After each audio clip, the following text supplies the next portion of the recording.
Assalamu alaikum wa rahmatullahi wa barakatuh. O Sheikh Fahmy hoje, na última khutbah desse ano de 2023, escolheu o tema da proibição do álcool, a proibição dos inebriantes. O propósito do Sheikh hoje é uma aula que nos conecta com a nossa vida e a dos nossos irmãos no restante do mundo, para que a gente possa aprender de fato o que significa ser muçulmano, que não é um gesto, não é um ato simplesmente de língua, de fala, mas sim de conduta. O que significa ser de fato conectado a esse mundo e à sociedade.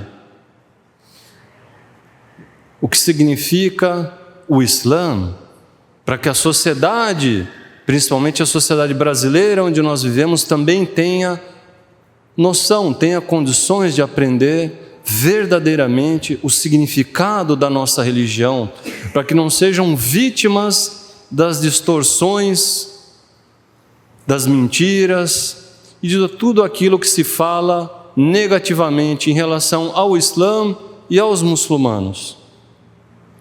E fazendo só uma observação rápida, como foi informado essa semana, toda sexta-feira, por uma iniciativa do nosso imam, do Sheikh Fahmy, já há mais de 4 meses, todas as khutbas têm sido gravadas e ele faz, então, a divulgação delas através do nosso canal no YouTube. E a gente pede para que todos colaborem com a divulgação, porque essa é uma oportunidade de também nós apresentarmos o Islã para a nossa comunidade e para a sociedade brasileira.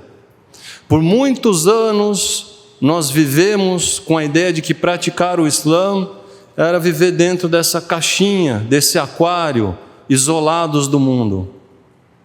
O preço disso,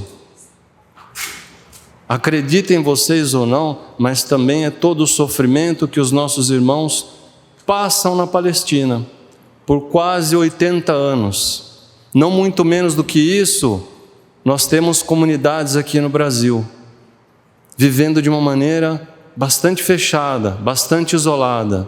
Esse não é o Islã. Nós temos que nos inserir na sociedade e, através da nossa conduta, mostrarmos qual é a realidade da nossa religião. Então, quando o Sheikh escolhe hoje o tema dos inebriantes, a gente vai entender também qual é o vínculo com tudo aquilo que a gente vem falando nos mais de 2 meses, desde o dia 7 de outubro, quando se iniciou o último conflito na Palestina. O Sheikh trouxe 2 versículos alcorânicos da Surat Al-Maida, a mesa servida, que Deus revelou para um povo, gente, o povo árabe, que na época da ignorância pré-islâmica bebia mais álcool do que água. O árabe bebia mais álcool do que a própria água. Até o ponto que tem uma frase famosa de uma pessoa da época, um homem, que disse que quando ele morresse, ele gostaria que fosse enterrado debaixo de um pé de uva, para que ele pudesse beber do seu vinho. Olha a noção que eles tinham, o amor pela bebida, até o ponto de falar um absurdo desse. Deus diz no Alcorão Sagrado: ó vós que credes, ó crentes, a bebida inebriante, o jogo de azar e as pedras levantadas com o nome dos ídolos e as varinhas da sorte não são senão abominação, ações de Satanás. Então evitai-as na esperança de serdes bem-aventurados. Esse primeiro versículo se refere, além da bebida, aos jogos de azar, que a gente conhece muito bem hoje, que provocam discórdia, disputa, ódio, raiva entre as pessoas. As varinhas da sorte eram algo da época, quando a pessoa queria fazer uma determinada ação, tomar uma determinada decisão, e ela não sabia o que fazer. Então eles iam até uma das estátuas, ou então até a Caba, e tinha dentro de um copo varinhas. Nessas varinhas estava escrito: faça, né? Deus permitiu, ou não faça, Deus proibiu, ou não estava escrito nada. Se a pessoa tirava uma varinha, um palitinho, e não tinha nenhuma informação, ela repetia o sorteio, até sair uma das duas opções: ou faça ou não faça. Isso é totalmente inaceitável. Nada acontece nessa vida senão por ordem, permissão do Criador. No Islã, não existe esse conceito de que se algo bom aconteceu, puxa, foi sorte, hein? Não existe sorte. E se algo de ruim aconteceu, puxa vida, que azar. Não existe azar.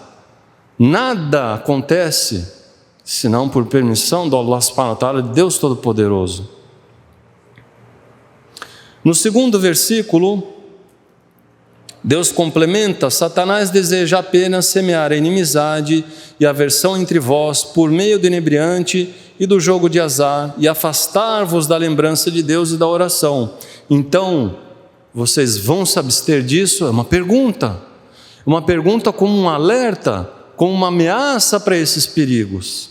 E quando Deus diz: afastai-vos, evitai, Ele não disse não bebam, Ele não disse não pratiquem, não façam, Ele disse evitai, em árabe fajtanibu, evitai, ou seja, a proibição é tão grande que nós devemos evitar tudo aquilo que existe de portas e caminhos que podem nos levar até aquele mal, no caso, o consumo de inebriantes, o consumo de bebida alcoólica.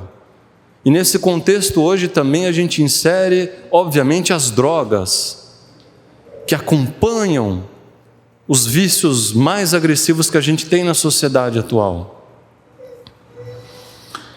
O profeta Muhammad sallallahu alaihi wasallam, que as bênçãos e a paz de Deus estejam com ele, num hadith, num dizer, ele ilustra essa situação falando de um homem muito religioso, e uma mulher se apaixonou por ele, uma mulher muito bonita, mas que não era nem um pouco religiosa. Ela quis então preparar uma armadilha para esse senhor, para esse homem, de forma que ele cometesse adultério com ela. Envia um convite até ele, como uma pessoa respeitada, religiosa, para que fosse até a casa dela testemunhar. Se uma pessoa religiosa é convidada a testemunhar, ela pode testemunhar uma venda, um acordo, um contrato. Ela vai como uma pessoa de credibilidade. Ele não sabia o que ele iria testemunhar, mas aceitou o convite, se sentiu na obrigação. Ele entrou na casa, a cada porta que ele passava, fechavam atrás dele, até que ele se viu um quarto, um cômodo da casa, e aparece então essa bela mulher, essa bela senhora, trazendo junto com ela um menininho pequeno, e uma jarra de bebida alcoólica. E ela fala para ele: o senhor tem 3 opções aqui. Ou o senhor comete adultério, deita comigo, ou mata aquele menino, ou você toma um copo dessa bebida. Obviamente a reação dele qual foi? De jeito nenhum. Que isso? Não aceito. Vou embora daqui. Está tudo fechado. E se o senhor sair daqui ou tentar sair daqui, nós vamos promover um escândalo. Nós vamos dizer que o senhor entrou aqui com esse propósito de cometer um pecado. Então escolhe. Você tem 3 opções. O que ele escolheu, gente? Das 3 opções, acho melhor tomar um copo da bebida. Serviram para ele tomou.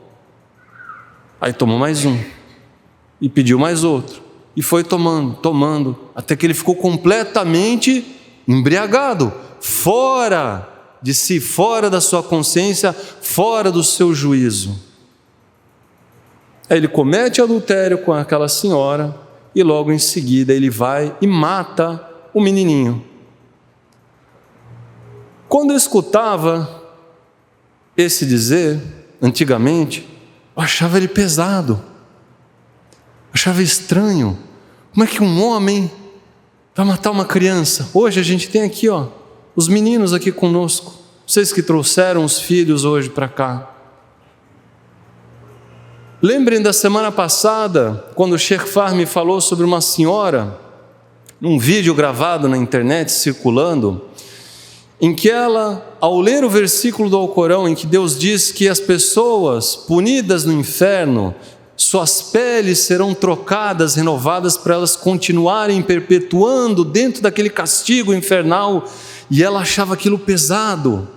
Mas depois de ver o que o país dela, o governo americano faz, patrocinando o Estado de Israel, ela acha que aquilo é uma punição razoável, justa.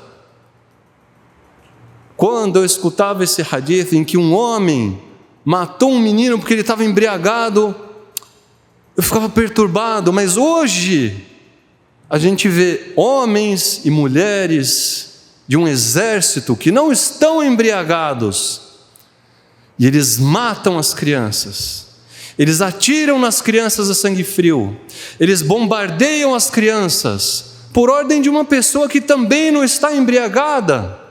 Um presidente de um país, uma liderança do mundo moderno, que não está embriagado quando ele decide matar bebês que ainda não aprenderam a falar e ainda não aprenderam nem a andar.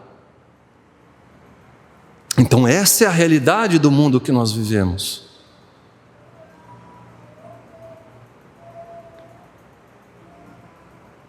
O profeta ainda complementou que no coração de uma pessoa, no coração do ser humano, não convivem ao mesmo tempo a fé e o vício.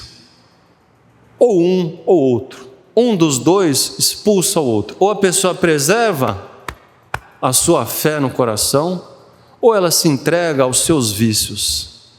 E dos vícios aos comportamentos mais bizarros, mais descontrolados que existem. Em outro dito, o profeta Muhammad, que as bênçãos e a paz de Deus estejam com ele, alayhi salam, também disse que Deus amaldiçoa a bebida alcoólica, aquele que bebe, mas também aquele que produz, aquele que vende, aquele que compra, aquele que transporta. O álcool é uma proibição, o inebriante é uma proibição, assim como as drogas também são uma proibição. Ninguém se aproxima, que ninguém se envolva com elas em absoluto, nem de pegar na mão e entregar para alguém, nada. Nós devemos nos abster completamente desse mal. E o Sheikh analisa que essa proibição tem fundamento, porque Deus proibiu algo. No Islã nós dissemos que Deus permite tudo, menos aquilo que é proibido. E o que Ele proibiu? Só aquilo que é prejudicial ao ser humano, ao indivíduo, na preservação da sua saúde, do seu corpo, da sociedade. Nós convivemos na nossa sociedade brasileira diariamente com as consequências e os danos dos inebriantes, do consumo da bebida alcoólica, do consumo das drogas, da criminalidade, nos assaltos, nos assassinatos. E para aquele que ainda não pensa nos outros, pensa só em si próprio, lembre-se dos danos à sua própria saúde. Nós temos aqui o Dr. Abdul Latif, seu sobrinho, o Dr. Nagy, os dois são médicos intensivistas. Quem tem dúvida, pergunte para eles. Eles convivem diariamente na UTI. Quantos e quantos pacientes eles não podem relatar para nós que sofreram e chegaram a encerrar as suas vidas pelo consumo dessas substâncias.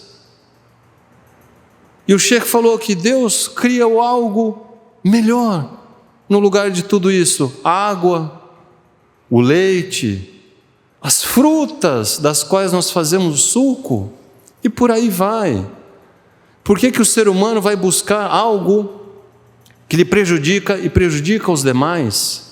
Quantos milhões e milhões de reais o governo brasileiro joga no lixo, desperdiça todos os anos, porque não tem outra opção a não ser pagar pelos danos do consumo do álcool e das drogas, seja por indenizações, acidentes, bancando um sistema de saúde gratuito que hoje é extremamente precário e mal dá conta de outras doenças gravíssimas, e ao mesmo tempo tem que conviver com indivíduos da sociedade que, por opção, se colocam sob efeito desses inebriantes.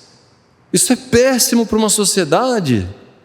Então esse é o nosso papel como muçulmanos: alertar e também nos afastar. E o Sheikh trouxe essa fala por quê?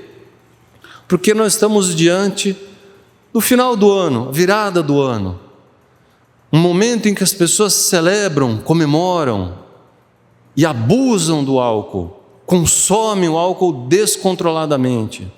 Quantas pessoas morrem anualmente nesse período do ano?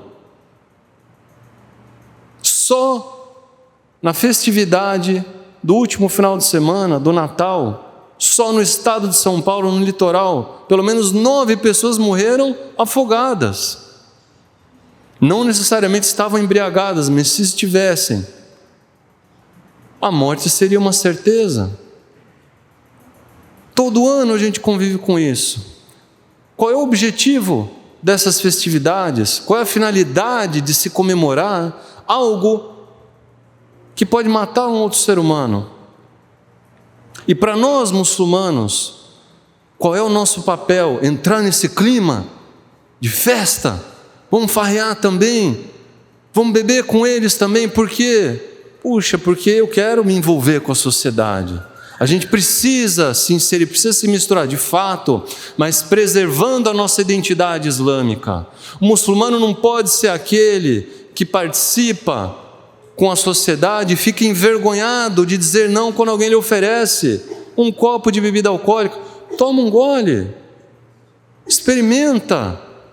Ou a carne suína, a pessoa fica com vergonha de recusar, falando: não, minha religião não permite, Deus não permite. Fica com vergonha de explicar o porquê não pode, ou mal sabe explicar porquê não pode.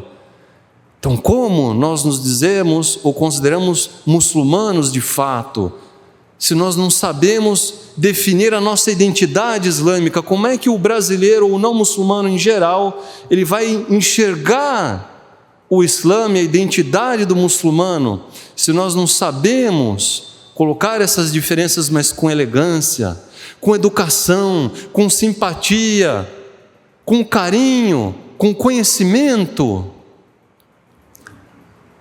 Hoje a nossa identidade é tão prejudicada, que nós entramos até no clima, aquele clima de esperança, de expectativa, alguma coisa vai acontecer. Por quê? Porque o ano está acabando, o ano novo está chegando. Gente, domingo dia 31, sabe o que vai acontecer domingo à noite, dia 31, à meia-noite, quando virar o ano e a gente entra na segunda-feira, dia 1º de janeiro de 2024, o que vai acontecer? Absolutamente nada. O que vai mudar na nossa vida? Absolutamente nada. O que vai mudar na vida dos nossos irmãos palestinos? Absolutamente nada. Nada. Porque a mudança tem que sair daqui de dentro, não é de um calendário, não é de uma data. O muçulmano sabe que o calendário foi algo criado com objetivo administrativo, organização de um Estado, de um país, de uma nação. Não é algo para desenvolver esperança no coração das pessoas de que algo vai acontecer. E Deus diz que Ele não muda o destino de um povo enquanto eles não mudam aquilo que está dentro dos seus corações. Então nós é que devemos mudar, nós é que vamos promover a mudança, nós é que vamos lutar. É assim que nós ajudamos os nossos irmãos palestinos. E aí é que vem o vínculo com o tema de hoje. Lembrem-se que no dia 24 de novembro, há um mês atrás, o Sheikh Fahmy disse, como tema da sua khutbah, que os pecados atrasam a vitória. E que nós temos convicção, segurança de que Deus dará a vitória aos nossos irmãos palestinos que estão sendo assassinados e massacrados. Mas que essa vitória Deus atrasa por nossa culpa, porque nós no resto do mundo, como muçulmanos, vivemos perdidos, inseridos no pecado, alheios ao que acontece com eles, preocupados com essa época do ano e as suas comemorações. No máximo, eu acho que eu vou mandar uma mensagem no grupo aqui do WhatsApp. É assim que a gente contribui? E essa semana, os vídeos pesados das crianças nos hospitais, um dos meninos chorando com as duas pernas enfaixadas, chorando, pedindo o quê? Mama. Ele queria a mãe dele. Hoje nós temos que ser as mães e os pais dessas crianças. Então pensem bem nisso, antes de ficarmos preocupados em fazer planos, o que é que nós vamos fazer domingo à noite. Antes de simplesmente nos preocuparmos, será que eu posso participar de uma comemoração ou não? Será que eu bebo um gole ou não? O brasileiro, a sociedade, no mundo, precisa enxergar o Islã em cada um de nós, para falar, não, tem que parar aquele massacre, aquele absurdo que acontece lá.